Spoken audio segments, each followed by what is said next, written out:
ابھی میں قائد اعظم بن جاتا.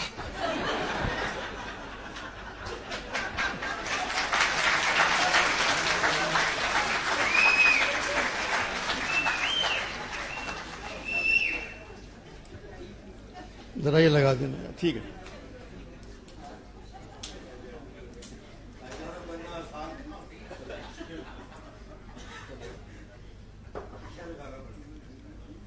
بہت ضروری ہے میرے لیے.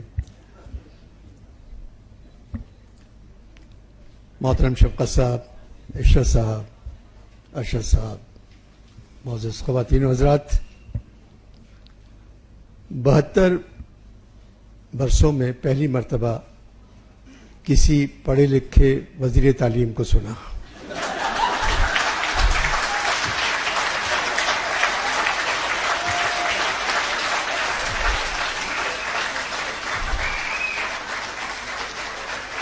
اور ایک شخص جن کا نام عشرت حسین ہے، جس کو آئی ایم ایف نے پریشان کر رکھا ہے، اس کو آئی ایل ایف میں بلا لیا.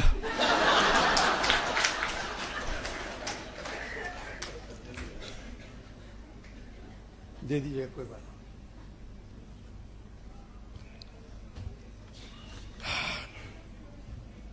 اسلام آباد میں چھٹا آکسفورڈ ادبی فیسٹیول.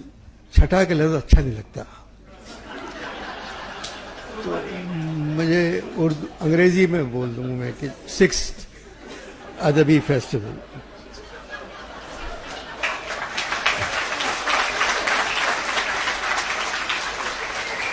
ارشد صاحب اور ان کے ساتھیوں کو مبارکباد. 3 دنوں میں یہاں بے تحاشا لوگ آئے. کل لابی میں ایک مولانا میرے خیال میں شاعر تھے جو مشاعرے میں بھی تھے، مجھ سے کہنے لگے آپ دیکھیے گا مولانا فضل الرحمان کے دھرنے میں اس سے زیادہ لوگ ہوں گے.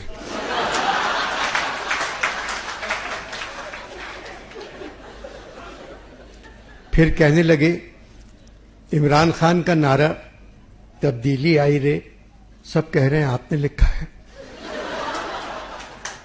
میں نے کہا میرا کسی سیاسی جماعت سے تعلق نہیں ہے، تبدیلی آئی رے میں نے نہیں لکھا. اگر عمران صاحب مجھ سے کہتے پھر بھی یہ نعرہ میں نہیں لکھتا. تبدیلی کا مطلب ہے دگرگوں ہونا، تہو بالا ہونا، یعنی الٹ پلٹ ہونا، رنگ بدلنا، ایک سپاہی کی جگہ دوسرے سپاہی کا آنا. یہ لغت میں تبدیلی کا مطلب ہے، ایک چیز کو دوسری جگہ کرنا. میں تبدیلی آئی رے کیسے لکھ سکتا تھا؟ پھر کہنے لگے یہ نعرہ تو بہت مقبول ہوا، آپ مولانا کے والد کو جانتے تھے، پھر فضل الرحمان صاحب کے لیے اس سے ملتا جلتا کوئی نعرہ لکھتے ہیں. وہیں کھڑے کھڑے میں تھکا ہوا آیا تھا، مجھ سے کہہ رہے تھے. میں نے کہا آپ لوگ ایسا کریں، تبلیغی آئی رے کریں.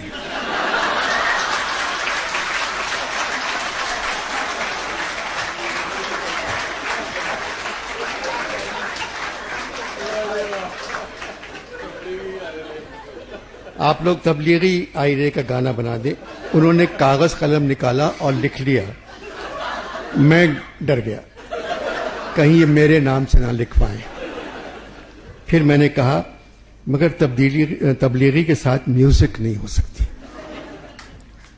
میں سوچ کے آپ کو دوسرا نعرہ بتاؤں گا. میں پیر کی صبح جا رہا ہوں، یہ کمرے کا نمبر ہے میرے، آپ مجھ سے بات کر لیجیے گا. پھر کہنے لگے پاکستان ایک اسلامی ملک ہے، آپ دیکھ رہے ہیں یہاں جوان لڑکیاں بغیر آستین کی قمیص اور بغیر دوپٹے کے گھوم رہی ہیں. میں نے کہا میں نے صرف حجاب پہنے ہوئے لڑکیوں کو دیکھا کیونکہ وہ مجھے دیکھ رہی تھیں.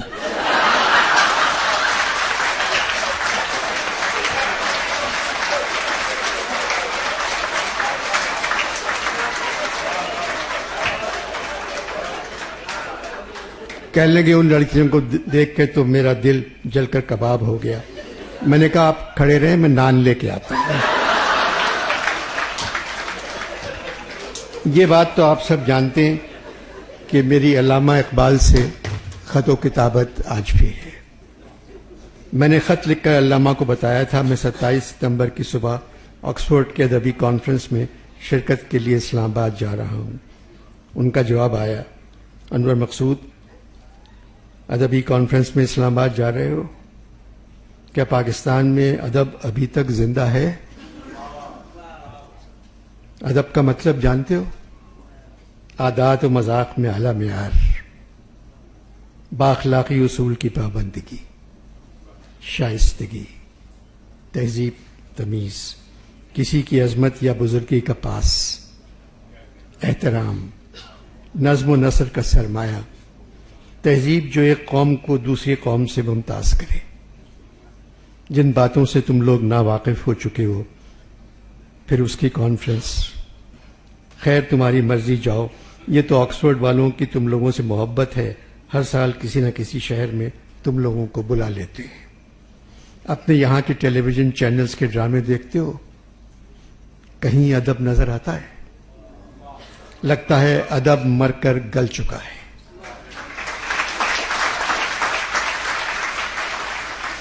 لگتا ہے ادب مر کر گل چکا ہے، اور اسی وجہ سے آکسفورڈ والوں نے ادیبوں کو مرگلا میں ٹھہرایا ہے۔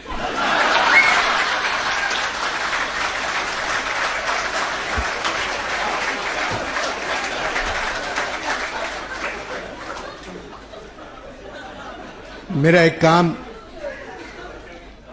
ایک کام تم کو کرنا ہوگا۔ ادارے کے سربراہ ارشد میاں سے کہہ دینا اس فیسٹیول میں اقبال پر، اقبال کی شاعری پر، اقبال کے فلسفے پر اور اقبال کے خواب پر کوئی بات نہ کرے۔ بس مجھے معاف رکھے۔ جب قوم ایسی ہے تو پھر اس کا قومی شاعر کیسا ہوگا؟ سب مجھے صدی کا نمبر 1 شاعر کہتے ہیں، ان سے کہو کہنا چھوڑ دیں۔ اپنے رب کی قسم، میں نے خود کو کبھی نمبر 1 شاعر نہیں کہا۔ میں تو بس یہ چاہتا تھا کہ تم لوگ نمبر 1 بن جاؤ۔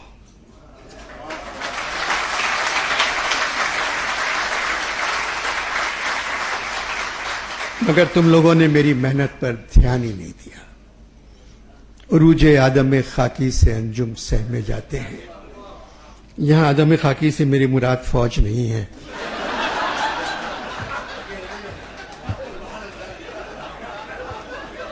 عروج آدم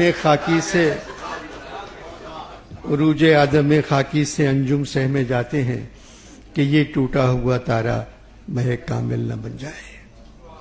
دوسرے ملکوں کے انسان چاند پر اتر رہے ہیں، تم لوگ عید، بقرعید، رمضان کا چاند دیکھنے کے لیے کروڑوں روپے خرچ کر دیتے ہو۔ جو لوگ چاند کو دیکھتے ہیں ان کو اپنا کمر بند نظر نہیں آتا، تو چاند کیا نظر آئے گا؟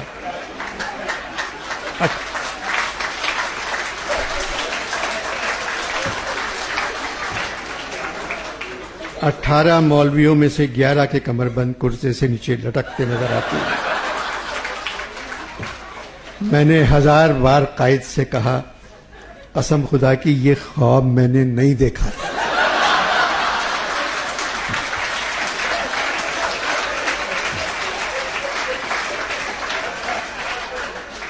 قائد نے 10,000 بار مجھ سے کہا، علامہ یہ پاکستان میں نے نہیں بنایا تھا۔ 72 برس بعد اب ہر لیڈر یہ کہہ رہا ہے، ہم پاکستان کو قائد اور اقبال کا پاکستان بنائیں گے۔ یہ صرف پاکستان کو اپنا بنا لے اور قائد اور اقبال کو بھول جائیں۔ قائد کے بارے میں تم نے پوچھا ہے، اپنی پیدائش قائد کے بارے میں تم نے پوچھا ہے۔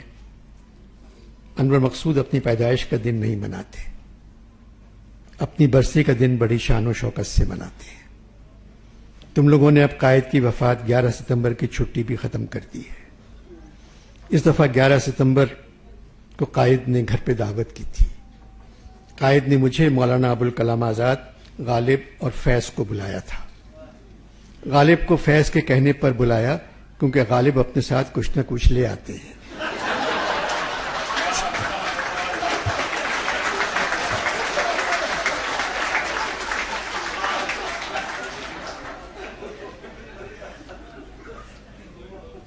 پاکستان پر گفتگو ہوتی رہی۔ غالب نے پوچھا، محمد علی صاحب آپ اکیلے ہیں جو اپنی برسی بڑے شوق سے مناتے ہیں۔ قائد نے کہا آپ کا ایک شعر مجھے علامہ نے سنایا تھا، پاکستان کے وجود میں آنے کے بعد میں پریشان اور ساتھ ساتھ پشیمان بھی ہوا۔ علامہ وہ کیا شعر تھا؟ غالب نے کہا میں سنا دیتا ہوں۔ کہتے ہیں جیتے ہیں امید پہ لوگ، ہم کو جینے ہی کی امید نہیں۔ سال بھر بعد مجھے اس ملک کے ٹھیک ہونے کی کوئی امید نظر نہیں آئی، میں چلا آیا۔ خود کو خوش قسمت سمجھتا ہوں اور اپنی برسی کے دن خوش رہتا ہوں۔ غالب نے پوچھا کیوں؟ فیض نے کہا مرزا قائد نے ملک ٹوٹتے نہیں دیکھا۔ مشرقی پاکستان الگ ہو گیا، بنگلہ دیش بن گیا، 4 صوبے بچ گئے، چاروں میں یاری دوستی نہیں ہے۔ قائد نے بے ایمانی نہیں دیکھی، قائد نے بے نامی اکاؤنٹس نہیں دیکھے، منی لانڈرنگ نہیں دیکھی، سیاستدانوں، سرکاری افسروں اور فوج کو امیر ہوتے نہیں دیکھا، تہذیب اور تمدن کا زوال نہیں دیکھا، آئین کے ٹکڑے ہوتے ہوئے نہیں دیکھے۔ علامہ نے تو کہہ دیا تھا وطن کی فکر کر ناداں، مصیبت آنے والی ہے، تیری بربادیوں کے مشورے ہیں آسمانوں میں۔ مولانا آزاد نے کہا فیض آپ نے تو 14 کے بارے میں کہہ دیا تھا، یہ داغ داغ اجالا یہ شب گزیدہ سحر، وہ انتظار تھا جس کا یہ وہ سحر تو نہیں۔ غالب بولے قائد ہندوستان میں رہتے پاکستان بنانے کی کیا ضرورت تھی؟ مولانا نے کہا میں نے بھی قائد سے یہی کہا تھا۔ مرزا مارچ 1940 رام گڑھ کے جلسے میں میں نے کہا تھا میں مسلمان ہوں اور فخر کے ساتھ کہتا ہوں کہ مسلمان ہوں۔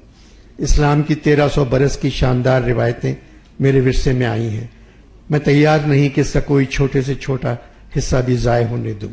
اسلام کی تاریخ، اسلام کے علوم و فنون، اسلام کی تہذیب میری دولت کا سرمایہ ہے، میرا فرض ہے میں اس کی حفاظت کروں۔ اب اسلام اس سرزمین پر ویسا ہی دعویٰ رکھتا ہے جیسا دعویٰ ہندو مذہب کا ہے۔ اگر ہندو مذہب کئی ہزار برس سے سرزمین کے باشندوں کا مذہب ہے تو اسلام بھی 1000 برس سے اس سرزمین کے باشندوں کا مذہب رہا ہے۔ قائد نے کہا مولانا آپ حال میں رہتے تھے، ماضی میں گم تھے، میں مستقبل کے بارے میں سوچتا تھا۔ آج ہندوستان میں مسلمانوں کے ساتھ کیا ہو رہا ہے؟ مجھے معلوم تھا ہندوستان میں آنے والے لیڈر گاندھی کی طرح نہیں ہوں گے۔ یہ تو گاندھی کا کرم تھا کہ مسلمان خوش تھے۔ غالب بولے گاندھی کا نام بھی تو کرم تھا۔ مولانا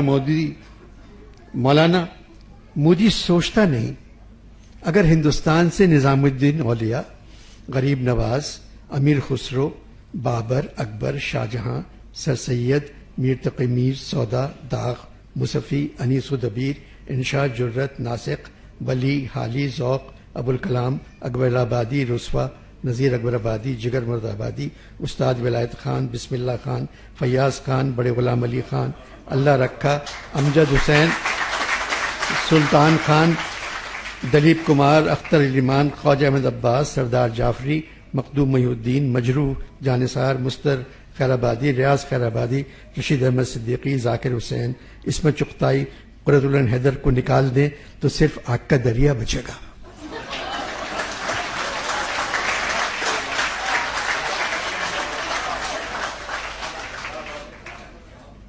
مولانا نے کہا مرزا آپ نے اپنا نام نہیں لیا۔ غالب نے کہا اگر 1947 تک زندہ رہتا تو قائد کے ساتھ پاکستان چلا جاتا۔ بات یہ ہے مولانا اب ہندوستان مسلمانوں کا ہی نہیں، شریف اور پڑھے لکھے ہندوؤں کے رہنے کے قابل بھی نہیں رہا۔ ہر چشم گریہ ناک، ہر ایک کے چہرے پر خاک، کشمیر ویرانہ، مولانا اس کے بسنے کو مدت چاہیے۔ سارے مسلمان خاموش، نہ شکوہ شکایت نہ حرف و حکایت۔ جو دھواں امیر کے دل سے اٹھتا تھا اب وہ ہر مسلمان کے گھر سے اٹھ رہا ہے۔ مسجدیں اور گرجا جلائے جا رہے ہیں، بستیاں اجاڑ کر اب لوگ پچھتاتے بھی نہیں۔ مولانا دلی تو کئی بار اجڑی پھر بس گئی، مگر ہندوستان پہلی بار اجڑا۔ اتنا بڑا ملک ایک خرابے میں تبدیل ہو گیا، ایک موذی کی وجہ سے۔ کشمیر کے لوگوں کا حال تو میر لکھ چکے ہیں، دن رات میری آنکھوں سے آنسو چلے گئے، برسات اب کے شہر میں سارے برس رہی۔ مولانا نے کہا سنجیدہ گفتگو بہت ہو گئی، اب کچھ شعر و شاعری ہو جائے۔ قائد اٹھ گئے، آپ شاعری سنیں، میں کھانے کا انتظام کرتا ہوں۔ قائد چلے گئے۔ قائد کے جانے کے بعد مولانا نے مجھ سے کہا قائد مجھے پہلے سے کچھ بہتر لگے۔ فیض نے کہا عمران کے وزیر اعظم بن جانے کے بعد خوش ہیں، کہہ رہے تھے ایک ایماندار تو آیا۔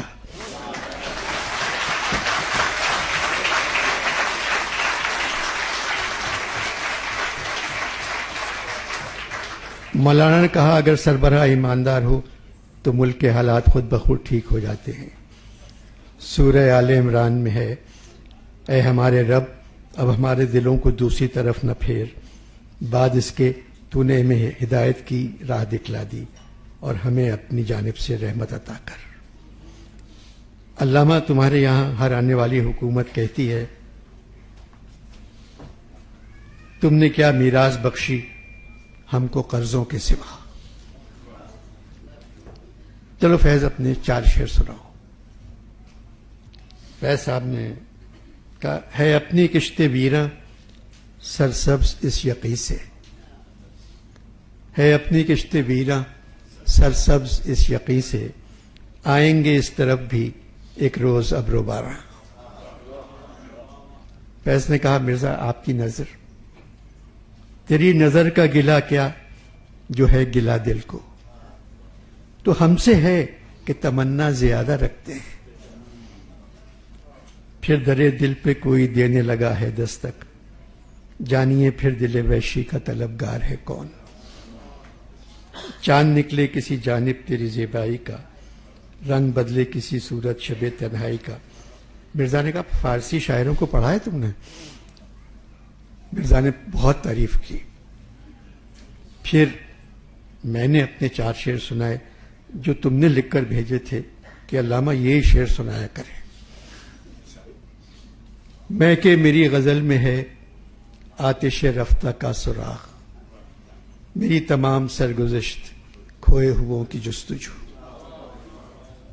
نہیں اس کھلی فضا میں کوئی گوشے فراغت، یہ جہاں عجب جہاں ہے نہ قفس نہ آشیانہ، جوانی ہے تو ذوق دید بھی لطف تمنا بھی، ہمارے گھر کی آبادی قیام مہماں تک ہے۔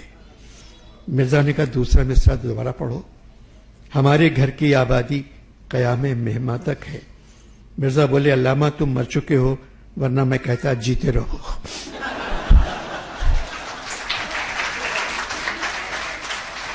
کیا مصرع لکھا ہے تم نے، ہمارے گھر کی آبادی قیام مہماں تک ہے، درد مند شاعر لگتے ہو۔ پھر میں نے کہا اوروں کا ہے پیام اور میرا پیام اور ہے، عشق کے درد مند کا طرز کلام اور ہے۔ مرزا کی فرمائش پر میں نے 2-3 شعر اور سنائے۔ جفا جو عشق میں ہوتی ہے وہ جفا ہی نہیں، ستم نہ ہو تو محبت میں کچھ مزہ ہی نہیں، ممکن ہے کہ تو جس کو سمجھتا ہو بہاراں، اوروں کی نگاہوں میں وہ موسم ہو خزاں کا۔ عالم سوز و ساز میں وصل سے بڑھ کے ہے فراق، وصل میں مرگ آرزو ہجر میں لذت طلب۔ غالب نے مجھ سے پوچھا تم سیالکوٹ میں پیدا ہوئے تھے؟ میں نے کہا ہاں۔ کہیں کیسا شہر ہے؟ میں نے کہا اچھا ہے مرزا، فیض بھی وہیں پیدا ہوئے تو مجھے اور اچھا لگنے لگا۔ پھر مرزا نے کہا فردوس عاشق اوان بھی تو سیالکوٹ میں پیدا ہوئے۔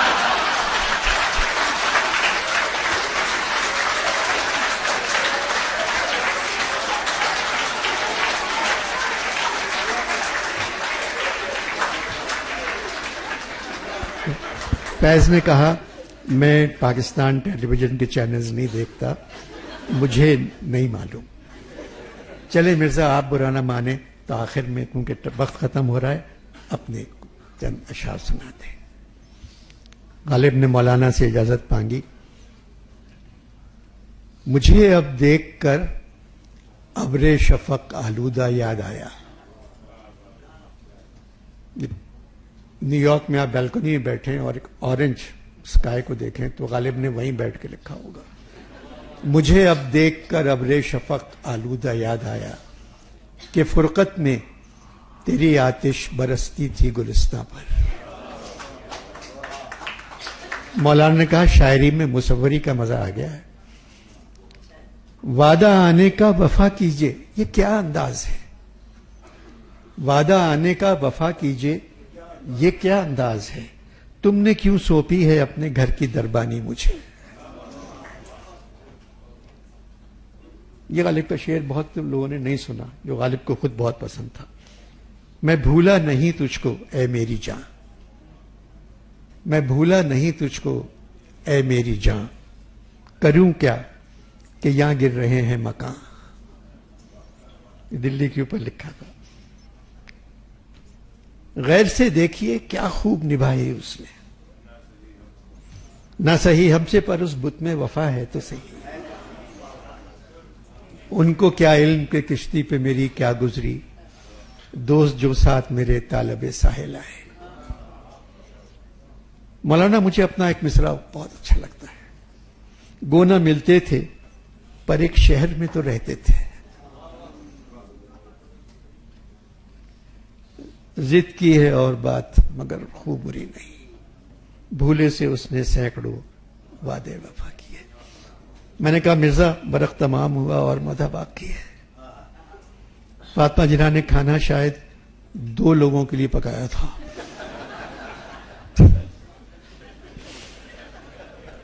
کھانا آ گیا مگر کسی نے کھایا نہیں. سب چلے گئے، میں قائد کے پاس بیٹھا رہا.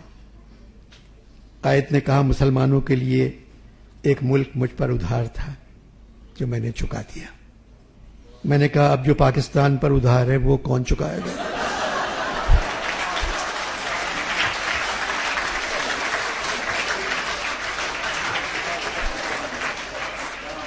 انور مقصود خط طویل ہو گیا. تم ٹیلی ویژن کے ایک تجزیہ نگار ہیں عارف بھٹی صاحب، وہ میرا شعر نہیں پڑھتے، اسے بھٹی میں ڈال دیتے ہیں.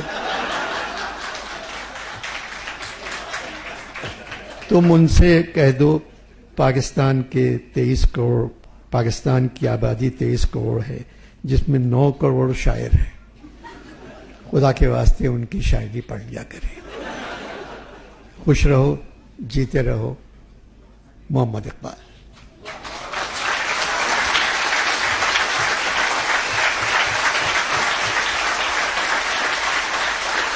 اور آج بہت بہت شکریہ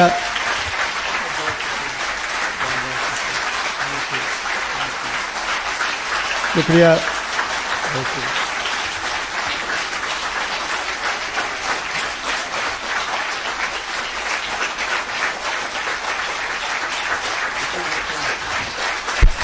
افسر صاحب، آپ سے بس کہنا ہے مجھے کہ عمران خان بہت کامیاب دورے کے بعد آج واپس آئے ہیں،